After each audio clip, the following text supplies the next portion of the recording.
नमस्कार मेरे प्यारे देशवासियों। मैं आज अपने दिल की बात, अपने मन की बात मोदी जी के साथ साझी करना चाहूँगा। मोदी जी जो अकेले मन की बात रेडियो पे करते हैं, मेरे पास वो साधन तो नहीं कि मैं रेडियो के थ्रू अपने मन की बात मोदी जी तक पहुंचा सकूं, लेकिन कोशिश कर रहा हूं कि शायद यूट्यूब के ज़रिए मेरे दिल की बात मोदी साहब के पास ज़रूर पहुंचे। मुझे याद है 2014 से पहले जिस प्रकार से मोदी जी बहुत बड़े बड़े वादे कर रहे थे, विकास ला रहे थे, डॉलर के रेट कम कर रहे थे, पेट्रोल बहुत सस्ता कर रहे थे, यहाँ तक कि सबका साथ सबका विकास के नारे के साथ वो आगे बढ़ रहे थे। जो सबसे पहले डाउट्स थे जो हमारे दिल में, वो ये थे कि क्या मोदी जी के आने के बाद सच में विकास आएगा या फिर सिर्फ और सिर्फ भगवाकरण होगा हिंदुस्तान का। 3.5 साल हो चुके हैं। मोदी जी अभी तक उनके जितने भी वादे उन्होंने किए थे इलेक्शन से पहले, 2014 के इलेक्शन से पहले, उसको पूरी करने में मोदी जी नाकाम रहे। इन्होंने किया क्या है? यूपीए की स्कीम्स को रीनेम किया, ये सब जानते हैं। कुछ डिसीजंस ऐसे लिए जिसका कोई सर पैर नहीं था, डीमोनेटाइजेशन हो, चाहे गौ रक्षकों का संरक्षण हो। इनके आने के बाद जो हिंदुस्तान का जो इस समय माहौल है, वहाँ पर एक लड़की या एक आम आदमी या एक मुसलमान या एक माइनॉरिटी में जैसे सिख, ये लोग सेफ नहीं हैं। इनके राज में सिर्फ और सिर्फ गौ माता जो है उनको संरक्षण दे रहे हैं, और वो भी एक स्कैम है। गाय के नाम पर उसकी देखभाल के लिए ज़मीन ले लो, जो कि बीजेपी लीडर्स ने लिया है, वहाँ गायों का केंद्र खोला जाए और वहाँ पर गायें मर रही हैं। जो ट्रोल आर्मी है इनकी, वो बहुत ही बड़ी है।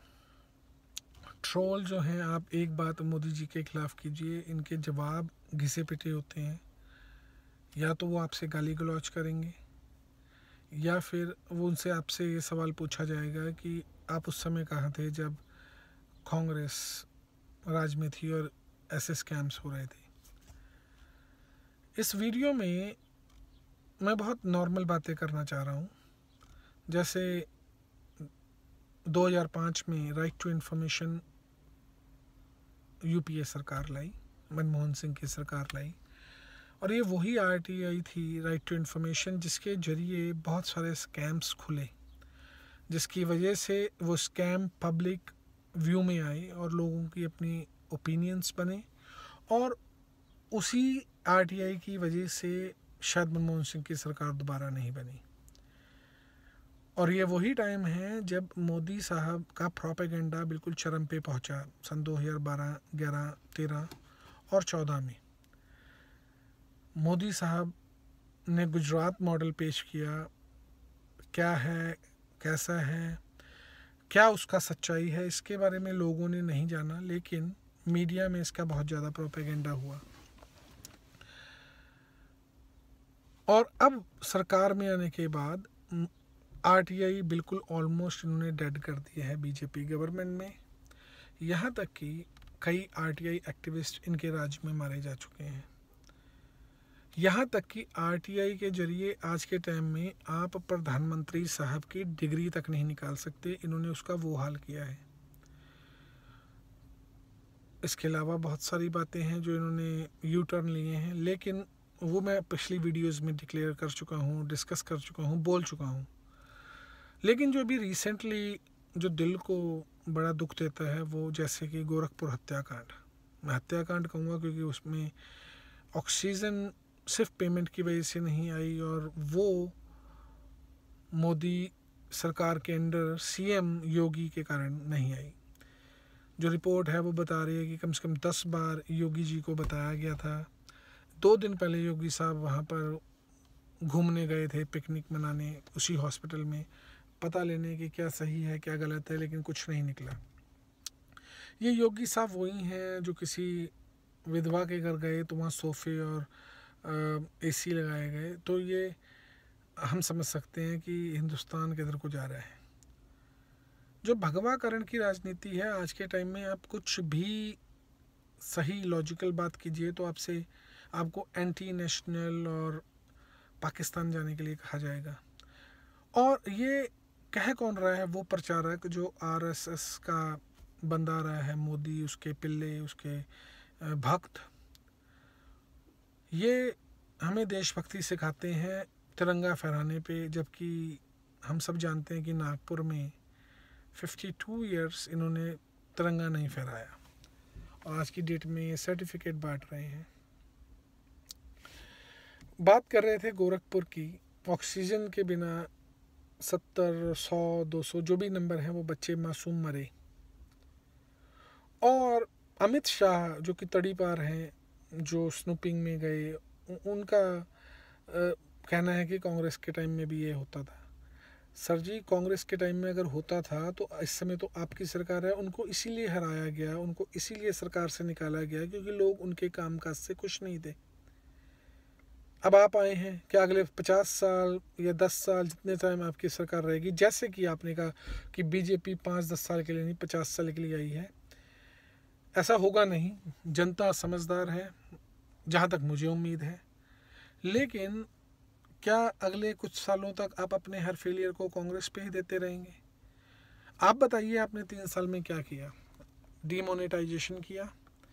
डीमोनेटाइजेशन से काफ़ी दुनिया मरी, लोगों के पैसे बर्बाद हो गए। उसके अभी तक डेटा आपने नहीं दिया। आरबीआई के अभी तक काउंट कर रही है और आप भाषण में कह रहे हैं कि 3 लाख ब्लैक मनी आई और 1,75,000 लाख करोड़ स्क्रूटनी में है। आप ये सब बातें कर रहे हैं। 14 लाख से ज़्यादा की करेंसी आपने बंद की। डेटा अभी तक आपके पास है नहीं। 4 महीने में 4 डिफरेंट डेटा आप दे चुके हैं। इनकम टैक्स की बात करें, कितने बढ़े कितने नहीं बढ़े, उसके लिए 4 डिफरेंट गवर्नमेंट डेट जो नंबर्स हैं वो अवेलेबल हैं, आप गूगल कीजिए। आप किसको बेवकूफ़ बना रहे हैं? सीरिया में 2 बंदे मरते हैं, लीबिया में 2 मरते हैं, जापान हो, कहीं पर कुछ भी हो जाए मोदी साहब झट से ट्वीट कर देते हैं।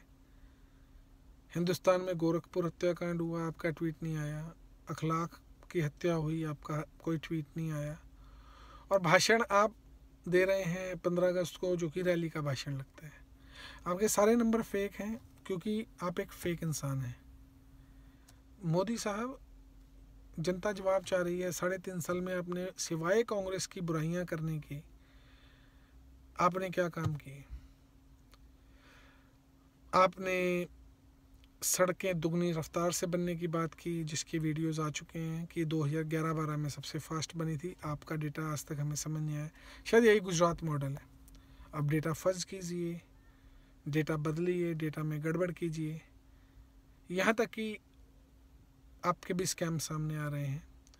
बिहार में सृजन घोटाला जो बीजेपी की नाक के नीचे हुआ, व्यापम घोटाला आप गिनते नहीं हैं जिसमें 50 से ज़्यादा मर चुके हैं लोग, मुंडा साहब की लड़की जो महाराष्ट्र में है उनका जो घोटाला है, येदुरप्पा का घोटाला, ये आपको घोटाला नहीं दिख रहा। राफेल डील की आप बात करते हैं, 81 मिलियन की जो जहाज़ थे, आप अंबानी को बीच में मिलाकर 243 मिलियन में ला रहे हैं। ये स्कैम नहीं है? इस पे अलग से एक वीडियो बन सकता है कि बीजेपी ने किस टाइम क्या क्या किया और ये बोफोर्स से बड़ा कांड किया। आपसे सवाल पूछे जाते हैं तो आप रैली में रोने लग जाते हैं कि चौराहे पे गोली मारते हैं। सर जी, चौराहे पे मिले कोई ना कोई तो गोली ज़रूर मारेगा आपको, ये तो सच है। आप इंडिया में हों तो आपको विदेशों की याद आती है। विदेश में जाकर आप इंडियन डिस्पोरा से बात करते हैं। आपको इसके अलावा और क्या काम है, ये बताइए। मन की बात में आप बड़े बड़े भाषण दे रहे हैं, रैलीज़ में आप बहुत बड़े बड़े भाषण दे रहे हैं। एग्जाम्पल्स बहुत हैं। बिहार की रैली में आपने 1.5 लाख करोड़ की नीलामी कर दी थी बिहार की। 2 साल ना 20 महीने लालू और नीतीश की सरकार रही, कोई आपने पैसा नहीं पहुँचाया। नीतीश यू टर्न मार कर फिर आपसे मिल गया। अब आपने फिर घोषणा कर दी कि जो राहत के पैसा है, वो जो डील दिया था वो हम देंगे। तो इससे आपकी नीचता का पता लगता है। जहाँ आपकी सरकार नहीं, क्या वहाँ हिंदुस्तानी नहीं रहते? आप कश्मीर में पीडीपी के साथ सरकार बनाते हैं, पीडीपी अफजल को शहीद मानती है, आप लोगों को देशभक्ति के सर्टिफिकेट बांटते हैं, तो आपकी देशभक्ति कहाँ गई? ओवरऑल अगर देखा जाए तो आप मोदी साहब, आपके बलबूते और आपके मुंह पे जो हिंदुस्तान जो है वो हिंदू तालिबान बनता जा रहा है। चीन के साथ जो स्टैंड ऑफ है उस पर आपका एक भी स्टेटमेंट नहीं आया। कोई बात नहीं, आने वाले टाइम बताएगा हम कहाँ कितने पानी में है, हिंदुस्तान कितने पानी में है। और मैं तो यही उम्मीद करूँगा कि कोई भी हिंदुस्तान का सैनिक शहीद ना हो। 56 इंच की छाती बोलते थे आप, अब 36 इंच का ब्लाउज पहनिए, एक के बदले 10 सर लाते थे। उसके बारे में सिर्फ इतना कहना चाहूँगा कि मनमोहन सिंह के टाइम में 10 साल में 171 सैनिक मरे, आपके 3 साल में 761 सैनिक मर चुके हैं। आपके 56 इंच का सीना कहाँ गया? इसके अलावा भी आपने बहुत दोगली बातें की हैं, उस पर नहीं जाना चाहूँगा।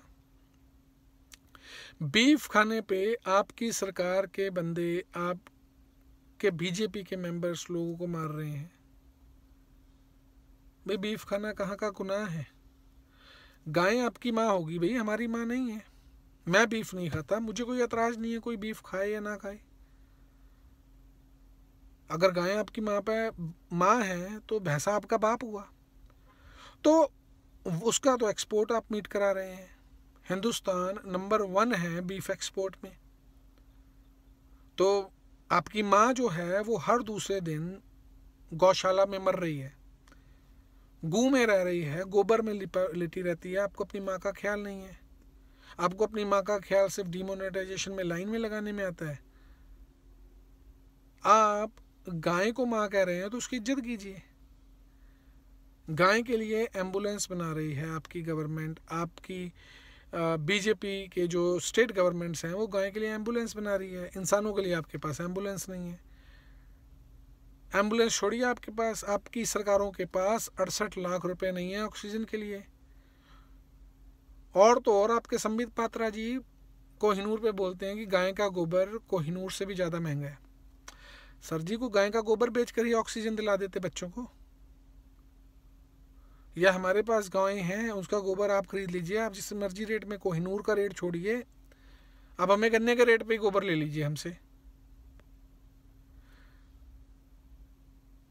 70 साल आज़ाद हुए हो गए हिंदुस्तान में, आप जैसा नीच, दोगला और छोटी सोच वाला जो नेता है, प्रधानमंत्री आज तक पैदा नहीं हुआ हिंदुस्तान में।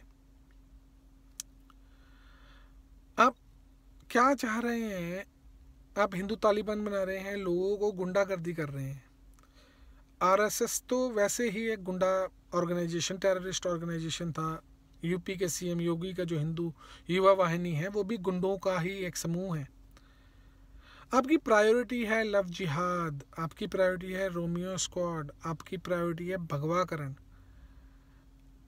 इसके अलावा हिंदुस्तान, भारत, इंडिया, उसके डेवलपमेंट के लिए आपके पास टाइम ही नहीं है। आप हिंदू, मुस्लिम और माइनॉरिटीज़ के बीच में खाई खींच के अपनी रोटी सेक रहे हैं। राम मंदिर के वादे पे 1991 में बीजेपी को सीटें मिलनी शुरू हुई थी। वो मंदिर को आप हल नहीं करना चाहते।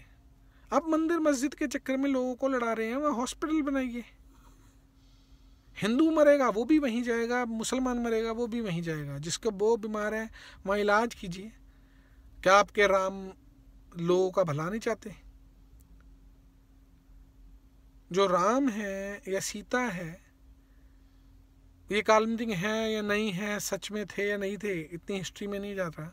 लेकिन अगर वो वास्तव में इतने महान थे तो क्या वो नहीं चाहेंगे कि लोगों का भला हो? उनके नाम पर आप क्लेश मत डालिए। कभी मार्गदर्शक मंडल जो आपने बनाया था ना, उस पे उन्हीं से मार्गदर्शन ले लीजिए। मोदी साहब, बेटी बचाओ, बेटी बचाओ और बेटी पढ़ाओ का आपने कहा था। आपके बीजेपी हरियाणा का जो बीजेपी प्रमुख का लड़का विकास बराला लड़की का पीछा कर रहा है, आपसे एक ट्वीट नहीं होता। स्मृति ईरानी जी यूपी के टाइम में बड़ी चूड़ियाँ बेचती थी। मैं तो कहूँगा आपको चूड़ियाँ भी पहननी चाहिए और 56 इंच के सीने पे 56 इंच का ब्लाउज भी पहनना चाहिए, और आपको आधे बाल कटाकर जो है ना नाक शूर्पणखा जैसा आपका नाक कटना चाहिए। आप देशभक्ति के लोगों को सर्टिफिकेट बांट रहे हैं। आरएसएस के किस बंदे ने स्वतंत्रता में भाग लिया था, संग्राम में? वीर सावरकर तो माफिया मांगते रहे, ब्रिटिशर्स के गुलाम और दल्ले थे वो। शायद उनके जूते भी पोंछते हों, जूतों पे पॉलिश करते हों। आप किसी एक आरएसएस के बंदे का तो बताइए जो स्वतंत्रता में हिंदुस्तान की तरफ से लड़ रहा था। आप 1857 से अभी तक का बताइए। आपके भाषणों में बहुत बड़ी बड़ी बातें होती हैं, सड़क छाप बातें। एक सड़क छाप नेता जो होता है उसको इतनी तवज्जो नहीं मिलती, लेकिन आपने मीडिया कंट्रोल किया हुआ है। आपके ना स्कैम्स मीडिया में दिखते हैं, ना आप कहीं पर गड़बड़ करते हैं उसकी न्यूज़ आती है, क्योंकि सारे मीडिया चैनल्स आपके हैं, आपके दलाल हैं। कर क्या रहे हैं आपके मीडिया चैनल्स वाले? वंदे मातरम और बीफ और अखलाक, इन पे डिबेट्स कर रहे हैं। सबसे बड़ा कुत्ता आपका है रिपब्लिक टीवी वाले। वो लोगों को सर्टिफिकेट बांट रहे हैं। वो सुप्रीम कोर्ट भी वही है, हाई कोर्ट भी वही है। संबित पात्रा हर उसमें पहुंचे होते हैं आपके दलाल चैनलों पे। आप किसानों के लिए कुछ नहीं कर रहे हैं, आप एजुकेशन के लिए कुछ नहीं कर रहे, आप हेल्थ केयर के लिए कुछ नहीं कर रहे। आपकी गवर्नमेंट जो है वो हेल्थ केयर के जो अलॉटेड मनी थी उसको आपने घटाया है। एलपीजी सब्सिडी आप बंद कराने के बाद उसका क्या है? एलपीजी सब्सिडी के जरिए आप रिलायंस को लाना चाहते हैं, प्राइवेट प्लेयर को। एलपीजी सब्सिडी बंद करने के बाद आप चाहते हैं रिलायंस भी सिलेंडर बेचे, और आपका प्लान यही है। हम जानते हैं कि आप उनके दलाल हैं। आपके कम से कम 10 जो हैं घोटाले गुजरात के, वो लोगों के सामने नहीं आ रहे क्योंकि आप मीडिया कंट्रोल कर रहे हैं। अदानी को ज़मीन देने का मसला हो, चाहे स्नूप गेट हो जिसमें आप लड़की का पीछा करा रहे थे। मोदी साहब, मेरे मन की बातें भी ख़त्म नहीं होंगी, लेकिन मैं चाहता हूं कि लोग भी ये वीडियो देखें, सुने और देखें उनका नेता क्या कर रहा है। सिवाय इलेक्शन जीतने के आपकी कोई प्रायोरिटी नहीं है। आप चाहते हैं मैं इलेक्शन जीतूं, पावर मुझे मिले, साम दाम दंड भेद जो मर्जी हो, चाहे अपनी माँ का इस्तेमाल करना पड़े, चाहे बीवी का इस्तेमाल करना पड़े, चाहे हिंदू मुस्लिम का इस्तेमाल करना पड़े, चाहे जाति का इस्तेमाल करना पड़े, चाहे करप्शन करना पड़े, चाहे ईवीएम हैक करना पड़े। आपका सिर्फ और सिर्फ एक ही प्रोपेगेंडा है, एक ही मकसद है कि किसी तरीके से हिंदुस्तान को भगवाकरण करके और लोगों को अखंड भारत के सपने दिखाकर उनको खंडित किया जाए। अखंड भारत की बातें आपकी पार्टी करती है, आप हिंदू मुस्लिम को एक साथ नहीं रख सकते। फिलहाल इतना कहते हुए मैं सिर्फ इतना कहना चाहूँगा कि अगर किसी चीज़ का आप डर है तो ये सोचिए कि मरने के बाद सब बराबर हैं। आप 10 साल करिए राज, 5 साल कीजिए या 50 साल कीजिए, मरना सब ने है। लेकिन आप जो लेगेसी छोड़कर जाना चाह रहे हैं वो आने वाली नस्लों को बर्बाद करेगी। जिस तरीके से आप ही के जो पूर्वज थे जिनकी वजह से मुगलों ने और ब्रिटिशर्स ने राज किया, वो सिर्फ और सिर्फ आपके हिंदू लोग थे जो अपनी पर्सनल राजनीति चमकाने के लिए दलाली करते रहे, और वो दलाली की वजह से 500 साल हिंदुस्तान गुलाम रहा। तो आपको शर्म आनी चाहिए। और धन्यवाद।